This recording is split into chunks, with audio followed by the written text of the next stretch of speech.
Yo, what's up, my peeps? What's up, my people? What's good? What's happening? Today, we got why Osama bin Laden attacked the U.S. Now, see, it's interesting, right? Because I wasn't alive for 9/11, but obviously, like, growing up in school, you know, it was a big thing on 9/11, and, like, it was still very fresh in the minds of the American people with me growing up.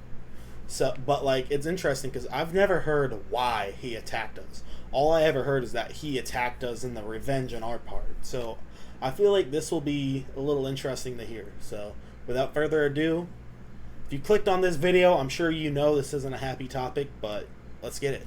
Osama bin Laden went down in history for his obsession with attacking the United States and its allies, never giving up on his mad quest until he was finally gunned down by SEAL Team 6 in 2011. But why was this terrorist mastermind so obsessed with the United States? Why did he attack the US in the first place? If you ask many intellectuals, they'll tell you that most terrorists aren't powerful criminals, but rather people driven by desperation to strike out against a government they view as oppressing them. This applied to many of bin Laden's henchmen, who were sponsored by al-Qaeda's inner circle to train in its terror camps. But it did not apply to Osama bin Laden.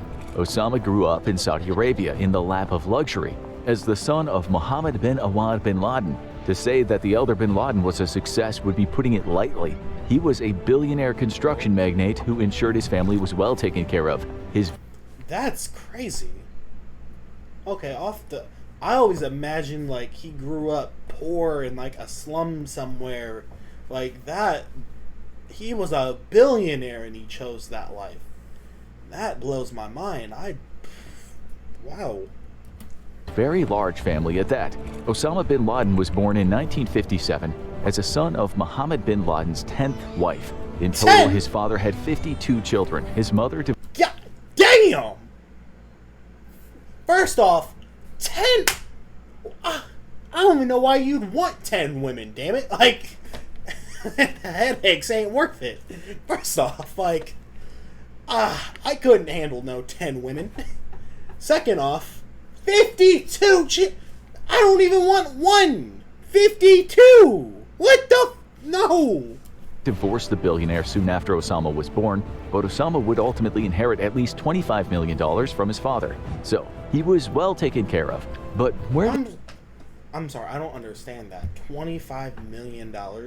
Like, if I got $25 million, I ain't messing with nobody. I'm buying me a place in the middle of nowhere, and I ain't being bothered by nobody. I'm staying out everybody's way. Like, I'm just living my life. Where did his radicalism begin? The bin Laden family was devoutly religious, but followed a mainstream version of the Sunni Muslim faith. They were well assimilated into Saudi culture, and no one would expect one of the clan to become an infamous terrorist. He didn't follow a career path that would lead to extremism either. If you knew him back in the 70s, you would have known him as a mild-mannered economics and business student in King Abdulaziz University in Jeddah. He graduated, although reports vary on what he majored in. But we do know he briefly attended a class at Oxford. Those who knew him reported he was passionate about poetry, military history, and soccer. So, how did it all go so horribly wrong? It all started when he left college in 1979, and he went to Afghanistan to fight against the Soviet Union. The invasion of Afghanistan had galvanized him to become a political radical, but he had no reason to hate the United States at that point. In fact, the US and the Soviet Union were bitter enemies. The groups he worked with, like the Mujahideen, had even received financial support from the United States as they battled to hold the Soviets at bay. The Saudis provided support against the Soviets as well, and it seemed like bin Laden's interests were well in line with those of the larger Western countries. But then, something changed. By the time Osama bin Laden became a public name in the West due to a series of escalating terror attacks against US interests, his motivations had dramatically changed, and so had his status in the world. His turn to anti-West radicalism had led to his Saudi citizenship being revoked. After all, the Saudis greatly valued their alliance with the United States, particularly due to their rivalry with Iran, and they didn't want to be associated with a wild card. Bin Laden found himself a stateless terrorist, finding refuge in countries like Sudan, Pakistan, and Afghanistan, and he would only... That's crazy to me. Like, I wish he was going more in depth of, and maybe he does later on in the video, but like, what exactly was it that he did that was anti-US to begin the whole like hatred for the U.S. Because like I find it strange how we went from being allied with us by extension, fighting against the Soviet Union, to launching one of the biggest attacks on our mainland in history. Like, it's definitely one of, if not the biggest attack, 9/11. Like, I don't know, like, I just find that strange. Surface occasionally to make threatening videotapes. And on these videotapes, his motivation started to become clearer. What turned the son of a Saudi billionaire construction magnate into a terrorist radical? Bin Laden gave many explanations, and not all of them really matched up. Not long after the 9/11 attacks, Bin Laden released his first new videotape taking credit for the attacks, and he singled out one main reason for the attack. This was the Israeli-Palestinian conflict, which had been raging for over 50 years at that point. If you ask the Israelis, they had fended off a genocidal war of invasion against a newborn country and taken the territory they needed to defend themselves.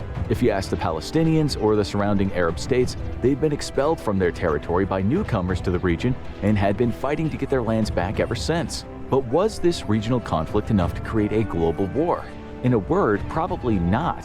While the Israeli-Palestinian conflict always makes emotions run high, just ask anyone in the comments section in an article about Gal Gadot. It was also a relatively small-scale conflict. The conflict over the Al-Aqsa Mosque and the Jewish Temple Mount was likely the most concerning to a religious zealot like bin Laden. But there was one problem with the idea that this was his motivation. Prior to this video, he had never mentioned the conflict before. The odds are that after striking his biggest blow yet against the US and becoming public enemy #1, he was hoping that bringing up this hot topic would get him more support from the countries in the region. But other conflicts may have had more to do with his radicalization. The Gulf War was one of the largest conflicts of the 1990s, with the United States ultimately stopping Saddam Hussein's invasion of Kuwait, but leaving the Iraqi dictator in power. Saddam was infamous for his brutal treatment of minority groups like the Kurds, and frequently attacked U.S. planes entering his airspace. Iraqi forces even attempted to assassinate former President George H.W. Bush shortly after he left office. Wait, what? They tried to assassinate? How did I not know about this? Like, isn't that crazy that an attack on, a former U.S. president is never in my schooling experience been mentioned once that I remember? Like, that's crazy to me. What? Groups like the Kurds, and frequently attacked U.S. planes entering his airspace. Iraqi forces even attempted to assassinate former President George H.W. Bush shortly after he left office. So the UN imposed sanctions on Iraq as long as Saddam refused to cooperate with international authorities, and this led to a trade embargo and widespread suffering in Iraq. And that was enough to get bin Laden deeply angry. He first mentioned the sanctions in his 1998 fatwa against Americans, claiming that over 1 million Iraqis had been killed by the sanctions and saying that targeting civilians was permissible due to this carnage. But bin Laden had no direct ties to the Iraqis and had never fought in the country, and in fact, Saddam was a very different sort of radical to him. Saddam led a military dictatorship that had no real alliance with Islamic radical groups, and when he was deposed by the United States a few years later, it created an opening for Al-Qaeda in the country. So bin Laden basing his entire worldview around this issue would seem unlikely. But other conflicts were on his radar as well. Bin Laden's manifesto also mentioned countless conflicts regarding Muslims in the world. They included Russia's oppression of the Chechen Muslim minority in the Soviet Union, the ongoing border conflict in Kashmir between Hindu India and Muslim Pakistan, the Philippine government's conflict with Muslim groups, and Israel's ongoing northern border conflict with Lebanon. In each of these cases, bin Laden said the United States was aiding these groups to oppress Muslims. I don't see, maybe someone can explain this to me, but I don't see where the U.S. has anything to do with the internal beefs of their country. I don't see it. I don't get it. What is it? I'm missing something here. There was just one problem with that. The U.S. had little to nothing to do with any of these conflicts. Well, thank you. Okay, see, I'm not missing something here. I'm just right. Let's go. They were allies with some of the countries. The government had little to do with them. In Russia's assault on Chechnya, the U.S. had frosty relationships with its geopolitical rival, at best, even after the fall of the Soviet Union. The one exception was bin Laden's mention of the conflict in Somalia, where U.S. involvement led to a bloody conflict that was immortalized in the movie Black Hawk Down. But none of these conflicts were particularly close to bin Laden, and his inclusion of them started to look more like a list of grievances than a smoking gun. He had one complaint that didn't match the others though, and this one might have had some right-wing Americans nodding along. In his 2002 letter to America, his first time communicating with the outside world after the 9/11 attacks, he decided to broaden his complaints to America's domestic conduct. But he didn't accuse them of oppressing Muslim Americans. Instead, he went on a rant about America's immorality. Some of his complaints included the country's support of promiscuous sex, gay rights, alcohol and drugs, and gambling. He also oddly complained about trading with interest prohibited in Islam, but something common in banking around the world. Was Osama bin Laden suddenly becoming a culture critic? While many anti-American radicals do criticize America's domestic policies in addition to its foreign policies, while not being fully fledged terrorists, this appears to be another case like the Israeli-Palestinian conflict, where bin Laden seemed to generate a new grievance after the attacks that put him on the world stage. It's unlikely that this was his primary grievance that motivated the attacks, but a savvy propagandist like bin Laden might have put it in the manifesto to set Americans against each other. After all, if right-wing Americans... I mean, let's be honest, it worked. Like, man, all the, like, internal bickering that the, Americans do, bro, it's so stupid. So, I'll give them that. It worked on that front. Start blaming the gay rights movement for terror attacks, maybe they'll be too busy fighting with each other to find him. But most experts believe one factor motivated him more than any other. The year was 1991, and Saddam Hussein had invaded the oil-rich Persian Gulf state of Kuwait. Even though we've already discovered that Saddam Hussein didn't fully support bin Laden's cause, the roots of his rage might be tied to the war anyway. The US and Saudi Arabia were closely aligned, and the Saudis quickly invited US troops onto their soil to launch their attacks on Iraq from there, and to provide some insurance in case Saddam decided to take his quest for oil even further. And when the war ended, the US stuck around. From 1992 to 2003, the US had around 5,000 troops stationed in Saudi Arabia, mostly to conduct air operations over Iraq. While Saddam had been pushed back, there had never been any formal peace agreement, and he continued to behave aggressively toward his neighbors. This was something the Saudis agreed to and in fact invited. Their security was endangered by Saddam as well, and business relations with the US were important to both countries. The US presence was vital to protecting the shipping lanes of the Persian Gulf. So, why did this fill bin Laden with rage? Simple. The US agreed, the Saudis agreed, but no one asked him.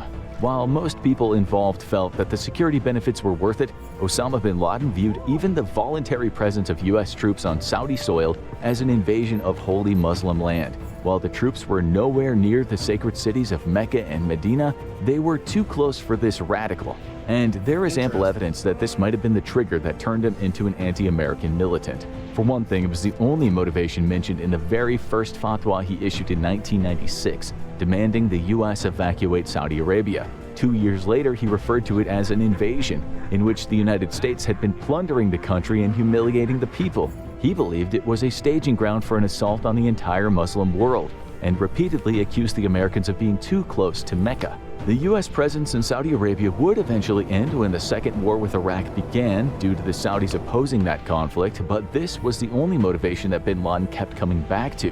Which means, ironically, Osama bin Laden's reason for wanting to declare war on America might have been that his home country invited them in to protect them from a hostile neighbor. Of course, if you ask 10 people... That's so weird. I don't get the logic behind wanting to, like, what is it? Being ashamed your country can't fight its own battle? Like, is that what he's trying to get at? But, like, wouldn't every country in the world bring in backup or allies under an attack? Like, that don't make sense to me. People why Osama bin Laden hated America, you'll probably get 10 answers, and most of them will reflect on the person's opinions more than the truth. Want to learn more about Osama bin Laden's beginnings? I mean, this, my friends, this was interesting. Like, as a American who wasn't around for all this stuff, I'd be lying if I said it's something I've thought of before seeing this video, but it's definitely, when I saw the title of the video pop up for me, it just snagged my interest so hard that I had to watch it. But without further ado, I hope you guys enjoyed this video. If you did, I ask you, leave me a like on the video, comment whatever you'd like me to watch, subscribe. I'm out. Bye.